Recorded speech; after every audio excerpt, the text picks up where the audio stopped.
Welcome to Living with Intuition Coffee Chats, your source of real perspectives, insight, and humor from down-to-earth, kick-ass intuitives. Join Lindsay from Super Secret Powers and Andrea from A Soul's Journey with Andrea as we delve into today's coffee chat. That was weird.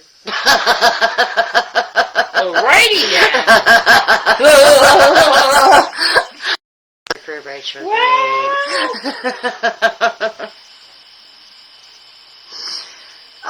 So welcome Hello. today, and today it's going to be a little bit more of a deeper, of a heartfelt talk. So don't mind us if we're going a little slower, or if we don't exactly hit everything.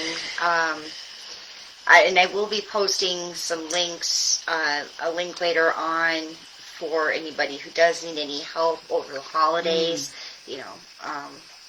Really, I mean, help is something that you can't take for granted, even if it's just somebody else to listen to. But anyway, but welcome to Living with Intuition.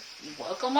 And for the last month or so now, we've been just talking about, experiencing the holidays and stress and everything like that from the perspective of being an empath and intuitive, of having those extra sensitivities and extra insights and all that kind of wonderful stuff, because we want to, just open up that conversation, because it might be the first time you're hearing it about what it's like to really live with that beyond just well, I had, I have to build up my session work and I am taking on clients, but even before you get to that point where you feel comfortable enough to do that, if you ever do, because that's not predestined by any means.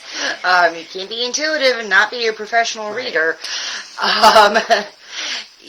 There's a lot of mastering, negotiating, a lot of boundary setting, a lot of things you kind of have to go through that are learning by the seat of your pants, unless you have a resource like this, unless you have somebody else you can talk to like this. But we like to kind of start the Living with Intuition stuff off with just a brief energy update of what we're experiencing that's probably not personal, probably more universal, probably something in the collective or from some kind of cosmic influence. Because I won't say that any of that is actually, none of that is predetermined either. It doesn't mean we're going to act or behave in one way. But it does add a little bit of flavor into everybody's subconscious as things go in and out of retrograde and, planets and different alignments and all that kind of stuff. But it has been an emotional week. Yes. Yeah. It really has been. I mean, last week was worse than this week. I feel like it's all coming around to find out why I was so emotional last week. But everywhere I read, everybody seems to be having the same issue. So let us know how you've been feeling lately, because I'm sure you can relate. And there is a lot of Neptune, which is water, that has to do with emotions. There's a lot of Neptune stuff, a lot of Pluto stuff. And that kind of stuff is actually going to continue into January and February of next year.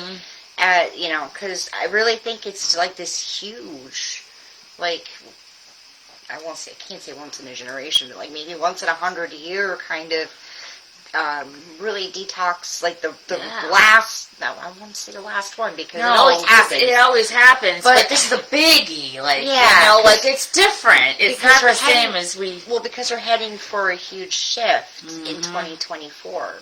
Yeah. It's already started. Yeah, it's completely different energy than 2023.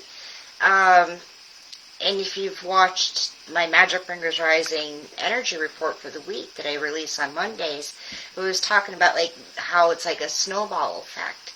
And we kind of have to start over with our intentions, start over with our sense of renewal and connection. Right.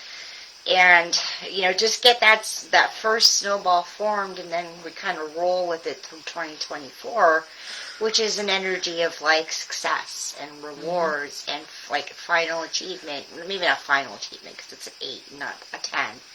But yeah, we're getting there. We're getting there. We've made some progress. And I swear by like Thanksgiving time, I automatically go into this mode. It's like, okay, I don't do resolutions. I haven't in a long time. I do a word of the year, and I set my intentions and a plan, like how I would like to perceive my year will go. This and more. So I think that's why the emotions come up around this time of year, not only because of the holidays, but because it's all shifting into a new year spiritually, astrologically. and it just... Well, there's, for the last couple of years, because I'm not going to deal with absolutes here. The last couple of years, we've had a lot of big energy around the North American holiday season. There's always solstice, which comes up, of course, and that tends to heighten things, and that's happening right before Christmas week. So in the middle of your rush, things are now feeling heightened, they're feeling more intense, and so your feelings are going to be more heightened and more intense, one way, shape, or form. A couple years ago, we had the thing with the Christmas star that happened. That was right before Christmas. Yeah, I remember that. Right. Last year, we also had Mercury retrograde right before Christmas, right during Christmas, like again we do this year. So, yeah, makes us all mushy and gooey inside. So kind of like historically, there's stuff happening usually over a time of year when everything in the social programming of TV and stores and commercials are trying trying to pull on our heartstrings on purpose. The commercials lately have been really emotional. The old lady's going down the slopes. She buys from Amazon the seat cushions. I just love those kind of commercials. It's just like that's going to be us. God. There's a couple other ones too that just really made me teary-eyed. I'm like, is this the Hallmark people are making these commercials? I swear, just to torture us. Well, no, because there's that one commercial. It actually states an actual truism about marketing, where it's just nostalgic feelings get people more receptive to impulse buying. Right. So, they're trying to stir our emotions on purpose. And the fact that I remember these, and I'm talking about it right now, proves that they do work. But right. To a point. And so, but I think it also sets that unreal expectation. Oh, yeah. Around how magical the holidays have to be or should be for any given person. Yeah. With their own traditions and their own beliefs and their own family stuff going on.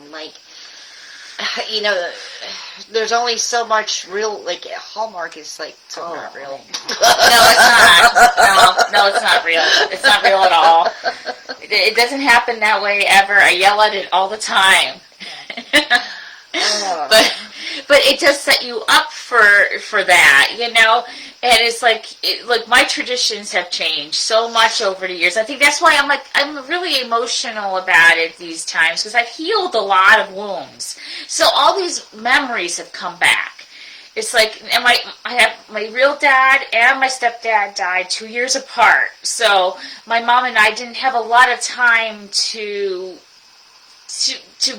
get used to all that before boom again.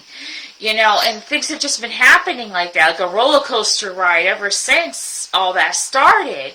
And things changed so much in our lives because now we have missing people. It's like even my grandma died when I was the year I got married, 2000. She died, and she was the matriarch of the family, where we gathered for all our big dinners and birthdays and whatever. It was Grandma's house. And it's the food, the smells, the people. It's you can't duplicate that even when you do try. And so you lose a little magic in that moment because you can't really get that back, and you wish you could. you know? So, like, and then you get new traditions, which are great, you know? But you somehow have to try to work a little bit of those old ones still in there to keep it going, keep it alive. And I know that we've had trouble with that because, and then change hasn't been easy because you got somebody missing at the table. I mean, we all feel that. Yeah. You know, it's like people are missing at our tables where they were like, my stepdad was a florist. He made the centerpiece to our dining room table every year. And it was like, it had candles and he had pine in it and he had, oh my God, they were beautiful. And we expected that, you know, and now we don't do that anymore. We try, I mean, my mom and I try to have flowers and stuff and arrange them and all, but it's just not the same, you know, no matter how you're not going to get Grandma's piggies the same way as you used to, or the chicken soup the way you used to. Explain to them what a piggy is. It's like this ground beef mixture that's in a ball, and then you put cabbage around it and bake it. Halushki or halupki? Which one is it? Oh, God. No, halushki is the dough that you go in the... It's halupki. So, halupki. Slovak versus Polish versus Russian, they all have kind of similar things, food, but then different weird names that I can't keep track of. But, you know, but that's like, you know, it's all your senses get activated during these times. And you that's why people get depressed. It's not only the weather and what's going on, you know, in the atmosphere, but we are so triggered by these little things. The smell of cinnamon, or, you know, you always had, like on Christmas Eve, we always had valia, a Polish tradition. We had a whole bunch of little side dishes, and the main course was haddock, and, you know, it was like all these, like you had mushroom soup and all kinds of stuff, and my mom couldn't leave the table after you sit down exactly at 6 o'clock. I don't know. I guess Grandma taught her that or something, you know. But, you know, it was like, you know, all these things you grow up with, and they're just, you know, they just automatically come back up, and, you know, you do them. And then it's like, as you get older, it's like, oh, God, we can't eat all this heavy food. So you kind of like, you eliminate things, and, you know, and you change it up to be more healthy or whatever. And then, you know, it's like all of a sudden, like my mom and I don't even do these things anymore because it's just the two of us. I'm usually not with her all the time to get it done the right way. And it's like then you're kind of sad because you're like, God, those were such great times. I think we took it for granted, you know? And then, like, with the kids, it's like you have to, like, explain to them why this was so important. Because they have no clue. Yeah, they don't know. They don't know. But it's like the comfort. Necessarily. Right. Like, that togetherness, that family, that community. You know, you went to church for the midnight masses on Christmas Eve kind of thing. You had all these things you just automatically did, and you expected them to be there every year. You know, whether they were stressful or not, or the people you didn't like or liked or whatever. It is what it is, and you get used to that, and you get into those routines with it, and then all of a sudden, something drastically changes it. Your dad dies, your mom dies, your grandma dies, and it's like, oh God, what do we do without these people? Well, you like, had to know? Move, and then your family's right, not there. Yeah. Like, you know, it's like, and that's where my mom and I are struggling with. It's like, I'm all over the place house sitting, and she's in Binghamton. And so I'm like, my birthday is the 19th of this month, so we're trying to figure out exactly how we're celebrating it. We're going to New York City on a bus trip this weekend, so that's kind of like our start of the holidays and togetherness. But it's like, you then you look at all the pictures and stuff and go, oh God, they were really great times. How do we get that, like, because that little magic, because it's really the love. Yeah. It's the love that these people gave to you and your families, and why it was so special all those years. So how do you make it yours again with that love? And then my mom and I, we made cookies. We already did that when I was in. You know, we try to grab those little moments as we go. You know, things change, but we always try to keep something that was familiar as part of it, you know? Yeah. Whether it's the dishes you always use, but it's a different meal. Or, you know, you might not have it on the same date, time, or whatever, and it's a little bit more relaxed. but we still get together and do certain things. Yeah. You know, to keep it alive, to keep the people alive that meant so much to us, that started these things. And, you know, and it's hard sometimes to get a grip on it. When things are fresh, especially, you know, when the grief is fresh. Right, the grief is, and that's what the divorce stuff is. It's like so much upheaval in my life in the last 3 years, and I look back at it, I'm like, oh my goodness, you know, it's like, where do I go? I decorated for 12 years in the last house I lived in with my husband. I called it my gingerbread house. We decorated for every holiday. We had barbecues. We had everything going on in the house. Because it was nice and big and people can come over. And now I feel like I'm missing, like, how do I get that part of me back? That entertainer, that decorator, that, you know, I'm on the road all the time. I decorated my car. That's how I did it this year. I says, you have to be festive because this is you. You can't just eliminate it completely just because you're on the road all the time. I got those little sticky things that you put on your windows usually, like you know, front door. And I love the cars and the trucks that have the tree hanging out the back.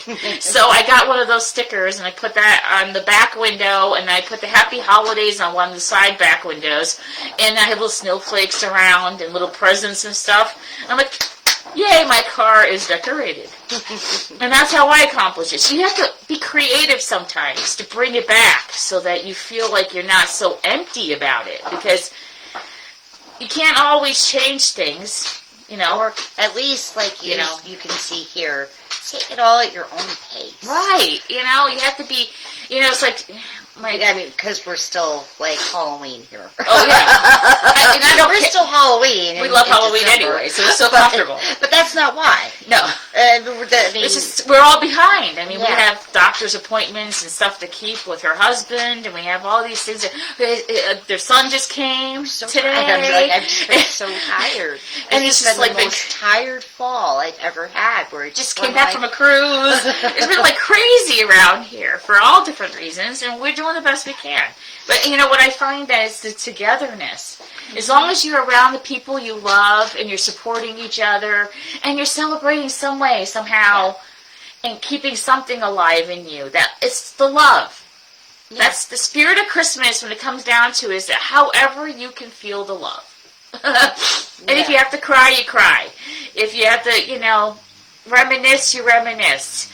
If you feel a little numb this year because it's so fresh, you just don't know what to do with it. Like, you know, my mom didn't send Christmas cards for years after Dad died because she just didn't feel it that strongly. She did the best she could, you know? And I think we all go through phases like that where maybe we're not going to decorate this year. Maybe we're going to just put a wreath on the door and call it a day, you know? Or maybe you're finally past all that and you want to bring it back because you want to feel that aliveness, because the sentiment brings you alive. That magic comes back when you do those things. So decorating the house again is putting, like, you know, it's like I have this urge now, since I've healed so much with my stepdad. His thing always was to put these soldiers out on the front porch. You know, the ones that light up and you have them on the sides of your stairs. And like, he cursed at them every year because you get one to light up, but the other one wouldn't. And it's like, I felt like he was going to turn into Clark Griswold and kick something, like he was kicking the, you know, Santa and all in the front yard. I swore that was going to happen one year. But oh man, it's just like, and now I feel like I want soldiers in my front porch. I'm missing the soldiers because it's those stories that kind of bring you back to life because you have something to say about it, something to feel about it. You laugh, you cry, you know. And sometimes it's not even you, because sometimes, you know, you're so used to being the strong one. Right. Oh yeah.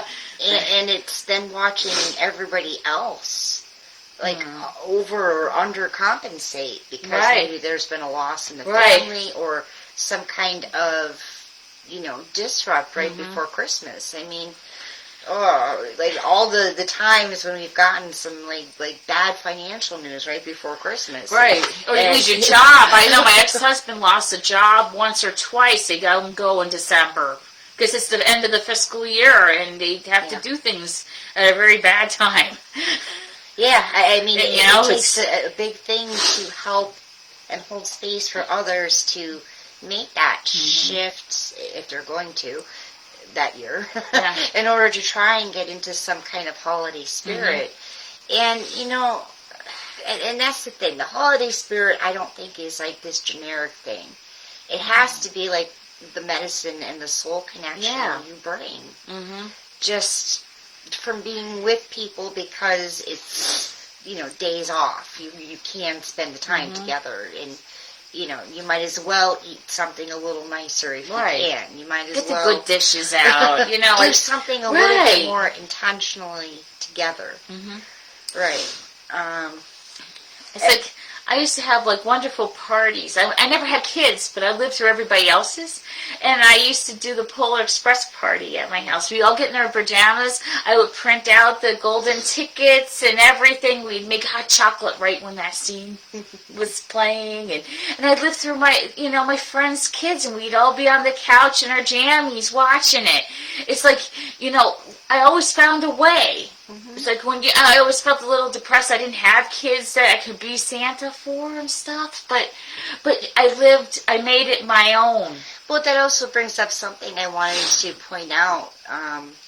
If you don't have anybody, sometimes the best thing you can do is go and find some way to volunteer. Yes, soup kitchens, churches, to be with others. I used to do the Toys for Tots for the SCA every year. Yeah. Because not only did I work with kids all the time, but I felt like giving back to something that I couldn't buy my kids, because I didn't have any. So I felt like if I can give to other kids that didn't have, then I was fulfilling that. Yeah. Even if it's baking part cookies or, it doesn't have to be about money. No. But you could even be, knitting blankets for the homeless during this time of year. I know that there's campaigns somewhere that they have been for a long time now, where you make the quilts for people and whatnot. Right. But yeah, so it's an as you can kind of thing, but it at least gives you a sense of purpose that might carry you through this time when you might be feeling it the most, because you're being bombarded with all these messages. You're feeling everybody else's heightened emotions. You're dealing with the craziness on the roads and in the stores, or just trying to get things, delivered on time. Because even if, you don't go out much and you get things delivered, like your food order, it's going to tend to get messed up a little more around this time of year because there's just so much happening. Right. I mean, we got an order this past week, and we had gotten, half of somebody else's order, and we're like, I wasn't the one who took the order in from the porch, and so I come down and I'm like, why are there K-cups? We don't have. I know, it is decaf. Box of K-cups. There would never be decaf in this house. I'm like, what nobody knew where the K-cups came from, and I'm like. The elves did not bring me K-cups. I know. Somebody has to know where this came from. And they're like, well, we just took it in off the porch. I'm like, all right. Oh, my goodness. Yeah. So you have to just go with the flow sometimes, And it's okay to not feel like peopling some days, especially when there's all this high-powered energy around you. Sometimes you just don't want to go to that mall. You don't want to, you don't even want to go out to eat or anything. You don't want to watch TV because it's all over the place. I mean, the radios play the nonstop holiday music. Oh, we do not listen to holiday music. We will listen to holiday music, intentionally, holiday or Christmas week. Yeah, it's sometimes too much. You just can't. No. Especially that stupid butterfly kisses song. Oh, Mom and I turn it off all the time. Yes. I cannot. Yeah. The Christmas shoes. The Christmas shoes one. Because, Empath, you don't want to have that kind of stuff. And you just drag out of you. The self-care. Every time they happen to play it. Take baths. Burn your incense. Have some eggnog, just do whatever makes you happy at this time of year, because it is hard. It is a struggle. I think everybody struggles in one sense or another. You don't have the money to give your kids what you want to give them, or, you have to work through the holidays because you're a nurse. Or there's it so feels many... real hectic because you can't get together all at the same time. Right, because and everybody's in and out. And yeah, because there's people missing at your table for different reasons, because they live out of town too, not just because they died or something, or they're too sick to go out, or it's like. And I think a lot of what we had done in 2020 still needs to continue. Right, yeah. All of the family conference calls and, letting people join in on a celebration just, right. because they're not near you. I think, a lot of those things we still have to keep because, I don't know, just in this modern America, our families aren't necessarily all together in one place, in one town. Like it was, perhaps, at least for us. Yeah, because there's always a family reunion. Generation. When I was young, everybody came in from out of state and everything. It's like we just knew it would happen. It wasn't like they would say, no, not this year. Yeah. It wasn't allowed, like, almost, So it's like now, it's like everybody's so split up. And, I understand completely. Like I said, my mom and I were tight, and now all of a sudden we're not really close in proximity anymore, so we find other ways to communicate and stay in touch and make sure we're up to date on each other's lives, and we get every second we spend together because it's valuable time, Yeah, and that's just it, and that it's time. So even if it's just going for a cheap cup of coffee at a mom and pop diner, it's the time. Right. It's not the money you spend or how expensively special it could be made. Yeah. No matter what are always the source of magic, not the hallmark moment. Exactly. Right. You're realistic. Not everything's going to go as planned. Not everything. Nobody. Sometimes people just can't be together. But the new inventions of like Zoom calls and Google meetings and Facebook is really great for this time of year because you share pictures and your houses are decorated and what your tree looks like and what your cat looks like in the tree all the funny things and all, and it kind of keeps you going. You have to find a way to connect. Yeah. Stay connected no matter what, And if you have to, if it helps, you can slide into the belief that, it is kind of just like every other day. Right. There's people that don't celebrate Christmas. There's Hanukkah and all kinds of other celebrations going on this time of year. Or it's too painful. Yeah. To celebrate anything. Yeah. Don't feel bad. Don't feel bad if you can't send the cards or decorate. You have to go within and find out where all those spots are and why you feel that way. And so that you can start healing. Maybe you just need a season for healing. Yeah.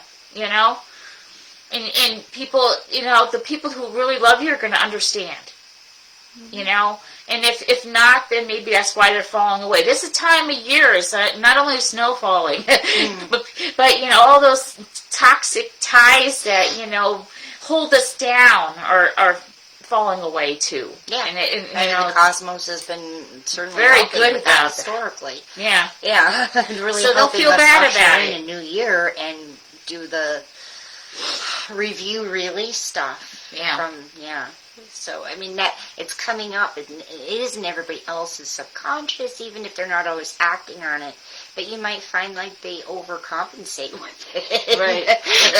and that's where you don't have to participate in that if it's toxic to you.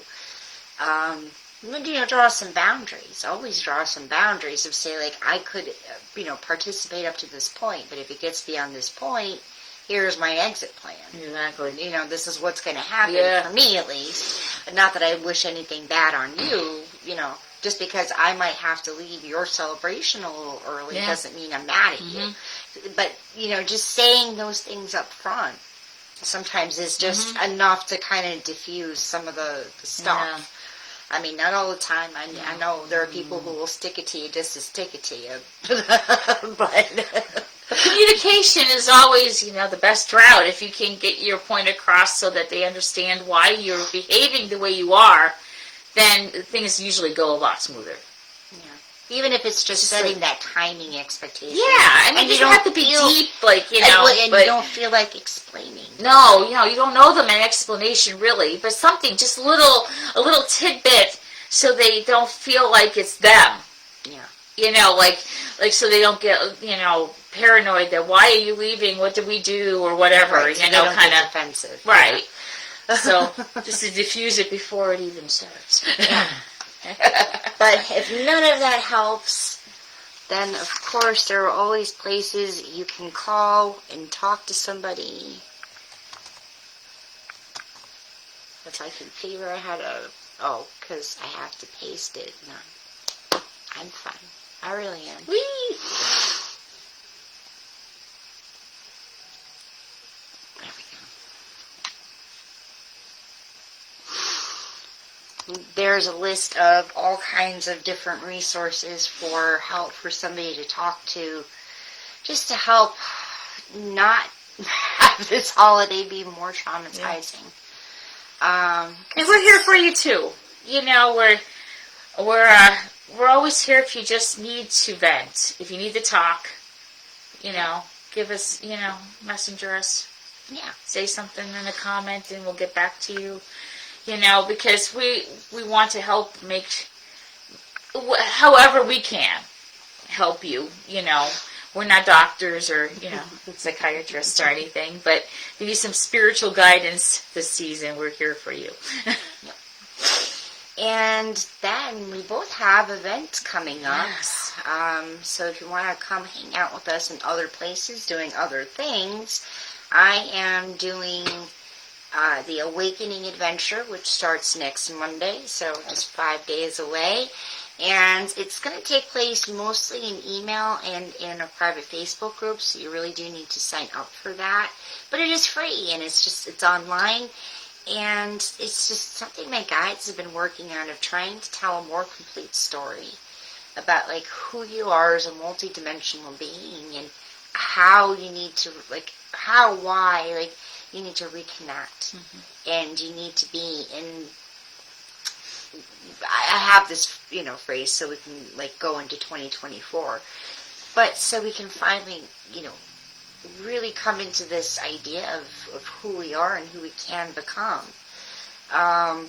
But it's done so, like, we have, like, day one, you take an expedition into one spiritual realm, and day two, we take another expedition. I like it. So it's not really at all like a master class. It's fun. Like, it's fun. You want to come back for more. It's light, it's fun, it's, because, you know, I wanted this to be something simple, something easy, something you look forward to doing to kind of get away from the holiday rush. And give yourself that just a little bit of time for the next 5 days, or, you know, 5 days from the 11th, where you can reconnect and you can start feeling renewed, so you can take on all the challenges of 2024. So the link is in the comments there, so please sign up for that. And I'll see you next week for that. And then Andrea is doing something as well in January. So you got some time to get through Lindsay's stuff before mine. And mine's geared towards more of a divorce angle, because I've learned so much about myself, and the journey has been very rewarding in the end. And I feel liberated. And I want you to feel liberated from him, too. And I am going to do a master class. It'll be 5 days. And we're going to talk about grief, because I grieved my divorce, loss of who I thought my best friend was, who I thought he was my soulmate. We were together 25 years and married 20. I mean, that's a long time to be with somebody, and lots of memories, you know. And so I had to grieve it, and I had to let that part of my life die. You know, and put him into that bracket of, like, you know, he's just a person out there. He's just a person out there, and I don't have to, you know, think about him all the time and know him like I used to, you know. And those boundaries, because that's all about boundaries, and other people who want to trigger you and stuff, and keep it going so you can't heal. You know what I mean? So it's I want to help people through the process that I've already learned, and how I reclaimed my worth, and so can you. You know, because it's very, you know, it's because your journey was never about him. Right. And you don't need to spend the rest of your post-divorce life thinking, complaining, being still upset with him. Exactly. All that inner voice, that dialogue that I did in the beginning. It's like I have these conversations with myself, yelling at him, and he's like in another state. Why? You know? And it's like that forgiveness isn't about forgiving him for everything he ever did, that lousy, you know, bastard thing. No, it's about forgiving you for everything you thought you did wrong. Maybe it wasn't even you. Maybe that empath in you, like me, I know I took on everything from him and thought it was me. I always, you know, and I was so hard on myself about things. I'm not the good wife. I'm not this. I'm not that, right? And it's all about forgiving yourself, so that you can find yourself again without him. And finally just feel liberated. Feel liberated, because it really is a freeing journey to go on, because I think we get so involved in being that wife and wanting to be that perfect wife and doing everything for him and being like that mommy figure, you know. And it's like, what about me? My dreams, my aspirations, my business goals, everything always came last on the list because I had to run the household. I had to, you know... Manage him. Yeah. Manage him, exactly. So, you don't even realize it because it becomes so normal. Toxicity is normal. You feel safe in that environment because it's something that you deal with every day, and you don't even realize it's wrong sometimes, until something pushes you over that threshold and you cannot take it anymore. You know? And then you have that strength, that courage to reclaim your life. And that is what it's all about. Yeah. Well, so here is a sign-up link. Oh, let me actually grab it first. There we go. For Andrea's thing, the date is to be decided yet. So, but if you sign up now, you certainly get the notifications for when she starts doing all that beautiful stuff. Yes. So that link is now in the comments too. Yay. All right, lovely people. I have to go make baked mac and cheese. We're hungry. Right, and so I will talk to you again on Monday for the Cosmic Energy Report from Magic Ringers Rising, and we'll see you next week. And of course, please, please, please, do take a look at the links we just posted. My Awakening Adventure starts on Monday, but we'll start letting people into the group on Friday, and we're going to have a pre-event live on Sunday, so there'll be things going on, and you don't want to miss them. Yay! Because there's also going to be prizes at the end. Because, you know, what is an expedition and an adventure if you don't get a little bit of treasure, right? Wow. Always need the treasure, right? All right. Love you all. I hope your holidays are going well. And we'll see you soon. Bye-bye.